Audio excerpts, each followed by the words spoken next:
Bethany Bowra writing at the College Conservative, a Florida student's case for on-campus concealed carry. Bethany, thank you so much for joining us on the program. Thank you for having me. It is my pleasure. And this is really interesting. You write, protesters organized at the Florida State Capitol on Monday to protest House Bill 4005, which would allow for concealed carry on colleges and universities, claiming that they fear for students' safety. Are you afraid for your safety, Bethany, if a campus carry would come to Florida? I'm not. It's actually the opposite. I would feel much safer. And I've had this conversation with a lot of classmates actually this week. There seems to be this wide consensus across my campus and a lot of other campuses in Florida that this would somehow put us in a lot more danger and make all of us afraid to walk around our campus. It's odd. It really is.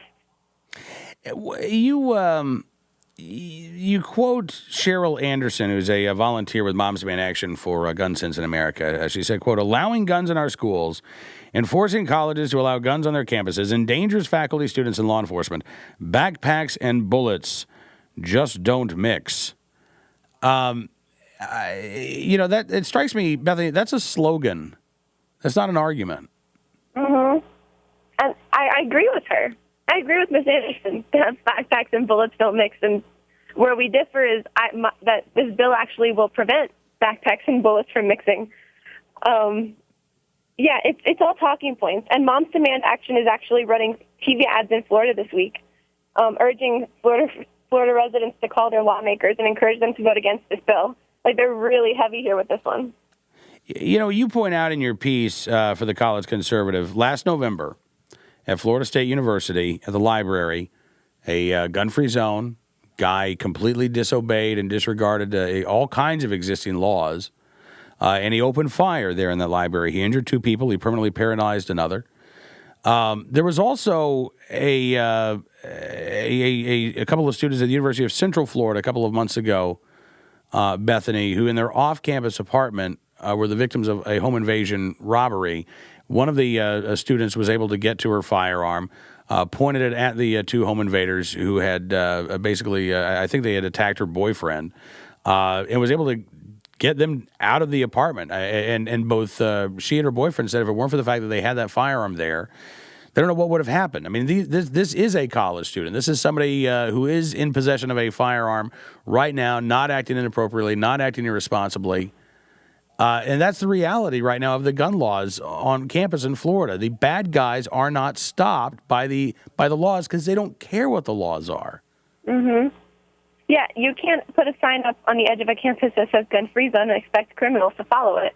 And the ironic thing here is that this bill doesn't change anything about state requirements for a concealed carry permit. It doesn't change the state and federal requirements. Don't change. Mm-hmm. So these are young people that already are allowed to carry a weapon off campus. They were trusted that they were deemed responsible enough that when they're not at school, they're responsible enough to carry a firearm. So why are we then expecting when they step onto their campus, all of that responsibility is going to go away? There's no basis. That's just, if they can carry it off campus, that responsibility would clearly carry over.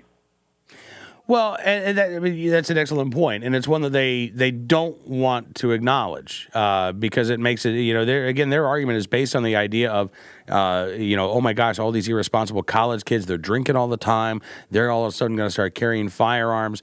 What you point out is actually what really is the case. People who are already concealed carry holders, not just students, by the way, but staff, administrators. Mm-hmm. And you were you there? Did you get a chance to listen to Amanda Collins' testimony? I haven't listened to it, but I've read the transcript. And, it's ridiculous that lawmakers are accusing her of advocating something that's not necessary. Her story is something that, unfortunately, I think happens a lot more often than we realize. And it's exactly the kind of thing that would be prevented by this bill. It is interesting that, we have these 2 sort of concurrent debates going on. We have the campus carry debate, and then we also have the debate over sexual assault on college campus and what to do about this. Do you refer these cases to the criminal justice system? Do you keep it sort of in-house? But Bethany, it seems like the opponents of campus carry want to have it both ways, right? We have a crime problem, except when we get to talking about people being able to defend themselves against their attackers, and then we don't have a crime problem at all. hmm They want to have their cake and eat it too, and unfortunately, it doesn't really work that way. Yeah, they're totally ignoring the fact that a firearm is an equalizer for a young woman in that situation. You know, when Amanda Collins' attacker jumped her from behind and she was in possession of her concealed carry permit, having her firearm on her would have put her on the same playing field as that man. And her story would have ended very differently. Other lives that were affected later would have ended very differently. It's especially for young women. You know, I'm on my campus at night by myself a lot. I've had people, like other students, wait outside my classrooms and follow me around campus. So things like that happen, especially for a young woman on campus, having that firearm available, because no one wants to use it, but at least having it available, it totally opens the door for much more effective self-defense and helps us. It would help me sleep better at night, and I know it would help others also.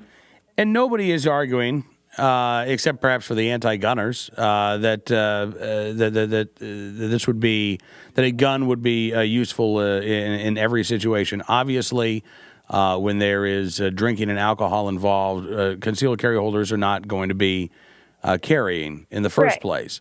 And so there is a separate discussion about sexual assault, but there is also the discussion about self-defense. And that, to me, I think is where this boils down to. You know, in Texas, I guess next week, the Texas State Senate is going to be voting on the campus carry bill, and the heads of the two biggest systems in the state of Texas are split on this. The head of the UT system has come out in vocal opposition to campus carry. The head of the Texas A&M system, the chancellor there, John Sharp, has said, we're asking, in essence, to trust our students and our faculty and our staff to behave on campus the way they would off campus. Do I do that? Of course I do, he said. And that, to me, I guess, is where it comes down. Are you really willing to treat your students, your faculty, your staff as responsible adult human beings, or are our colleges and universities really just preschool for grown-ups? Right. And that's where the whole big government picture comes back into it, because they think they know what's better for us more than we do. You know, they don't think that we're able to function on our own. They don't think that we can responsibly carry a firearm and not just go crazy when something startles us. We're going to start shooting everywhere. It's not. There's a level of common sense that goes along with it that I think a lot of young people do have, especially if they're applying for a concealed carry permit and they get it. Obviously, there is that level of common sense there. So, like I said before, you're trusting that they're going to act the same way on campus that they do off campus. And if somebody wanted to come on campus with a gun, they're not going to look and make sure that they're allowed to first. If someone's coming on campus with ill intent, they're going to come on campus with that gun regardless of the laws. So something like this, allowing campus carry, just opens up the opportunity there for other people to be able to defend themselves and defend those around them in that situation.